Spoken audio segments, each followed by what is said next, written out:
What's up, guys? Jacob Ober here. Today, we're going to be previewing the Milwaukee Bucks versus the Detroit Pistons Round 1 playoff series that begins this Sunday at 6 p.m. Central Time in Milwaukee for Game 1 at Pfizer Forum. So the Milwaukee Bucks enter this game with a 60-22 record. They are coached by Mike Budenholzer, who is the leading candidate for Coach of the Year this year. They have an offensive rating of 113.8, which is fourth in the league, and a defensive rating of 105.2, which is number one in the entire NBA. The Bucks are first in rebounding, second in blocks, first in total points scored, and second in three-pointers made this year. Their three best players overall are Giannis Antetokounmpo, who's averaging 27.7 points, 12.5 rebounds, and 5.9 assists. Chris Middleton, who is averaging 18.3 points, 6.0 rebounds, and 4.3 assists per game. And then Eric Bledsoe, the point guard of the Bucks offense, averaging 15.9 points a game, 4.6 rebounds a game, and 5.5 assists per game, as well as being one of the best defensive guards in the entire league.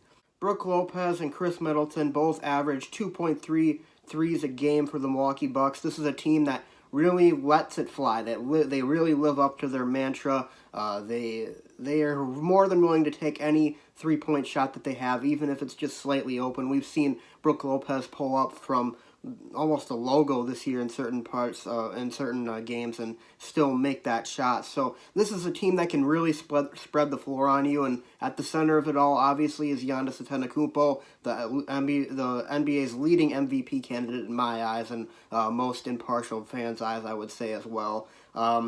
The bench is another really strong part of this Milwaukee Bucks team. They're led by veteran George Hill, who's having himself a really good year. He's a great asset off the bench, a guy who can come in, and he's actually been coming in and almost taking over games in certain instances. We saw that, I believe, back in the Philadelphia game to close the game where the Bucks clinched the number one seed in the entire NBA.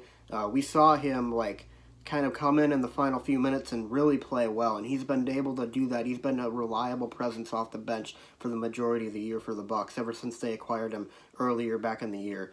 But other guys off the bench, Ersan Ilyasova, Pat Connaughton, Sterling Brown has been playing phenomenal as of late. DJ Wilson, always a reliable contributor, especially on the defensive end. The Bucks do have some areas to be concerned about, and that primary area right now is injuries. Some of their best bench players and even a few of their starters are out. Nikola Mirotic, who they picked up in a February trade, is still injured. They are hoping to get him back early on, hopefully. Tony Snow, same situation as Mirotic, hoping to get him back early on, hopefully in the first few games of the playoffs. Malcolm Brogdon, out a few weeks ago with that foot injury, or leg injury, I can't remember which one it was, but he will not be back until the second round of the playoffs at the very least, so best case scenario, they get him back for game one of the second round, so they will be out without him for at least one playoff series this year. And Dante DiVincenzo, the rookie, injured and out for the rest of the season. He will not get to play throughout the entire postseason. Moving over to the Detroit Pistons, though, they come in with a 41-41 record. Their head coach is first-year head coach Dwayne Casey, who coached the Toronto Raptors last year. Their offensive rating is 109.0, which is 21st in the league. Their defensive rating is 109.2, which is 11th in the league. They are 7th overall in minutes played, 9th in three-pointers made, and 5th in offensive rebounding. Their three best players are Blake Griffin, who is averaging 24.5 points a game, 7.5 rebounds a game, and 5.4 assists per game. Andre Drummond averaging 17.3 points, 15.6 rebounds, and 1.4 assists, along with 1.7 steals and 1.7 blocks. And then Reggie Jackson averaging 15.4 points, 2.6 rebounds, and 4.2 assists per game. One thing interesting that's to note, the Milwaukee Bucks traded Thon Maker back in February to the Detroit Pistons, so he is an active member of the Pistons bench right now. So the Bucks are going to be going up against Thon Maker in this series. Obviously, if you guys remember, in years prior, Thon Maker has actually been a pretty reliable presence off the bench, especially in the playoffs for the Milwaukee Bucks. He has had some of his most memorable moments in the postseason, so he is someone to watch out for. And of course, they added Wayne Ellington as well. I believe he was a waiver pickup, and he is shooting 37% from three for the Detroit Pistons, so he is another guy off their bench that you need to watch out for. One thing that might go in the Bucks' favor, though, Blake Griffin is said to not be 100% so far, so he may not even play Game 1 in this series. He probably will play by Game 2, but his status for Game 1 is in doubt at this point. We still don't know exactly what's going to go on with him in the first game of the series.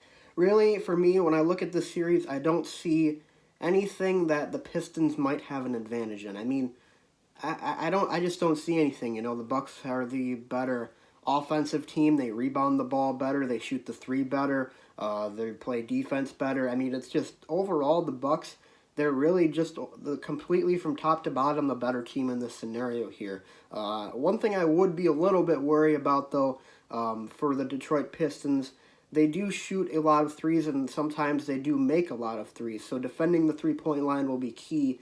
I don't think that the Pistons are good enough from the three-point line to really be able to torch the Bucks, but of course, you know, there could be a game or two where you see them go off from the three-point line, and sometimes there's just nothing you can do about that. So that is something to be wary about at this point in time. But really, I mean, there's no area where the Pistons might have an advantage here. There's just not. I mean, they are a good offensive rebounding team. They do have a lot of length, but really, I mean, there's just not really a area where I see that they might have a considerable advantage over the Bucks. Of course, the Bucks being the best rebounding team in the NBA kind of cancels out the Pistons' offensive rebounding abilities. So, overall, though, you know, I do think that the Pistons take at least one game. I do think that this series will be entertaining to watch. There's going to be a lot of star power on both sides. Obviously, Blake Griffin and Andre Drummond for the Pistons, and Giannis, Chris Middleton, Eric Bledsoe for the Milwaukee Bucks. So there's going to be a lot of really fun, talented players to watch in this series. I do think the Pistons take at least one game on their own home court. The Bucks will win in 5, I believe, and they will advance to the second round of the postseason, where they will either take on the Celtics or the Pacers. So anyways, guys, though, that's my preview for the first round of the NBA playoffs for the Milwaukee Bucks versus the Detroit Pistons. Leave a comment in the comment section below, though. I'd love to hear what you guys think. How many games do you think the Bucks will win or lose this series in? Leave your comment in the comment section below. Be sure to leave a like and subscribe, and I'll see you guys next time.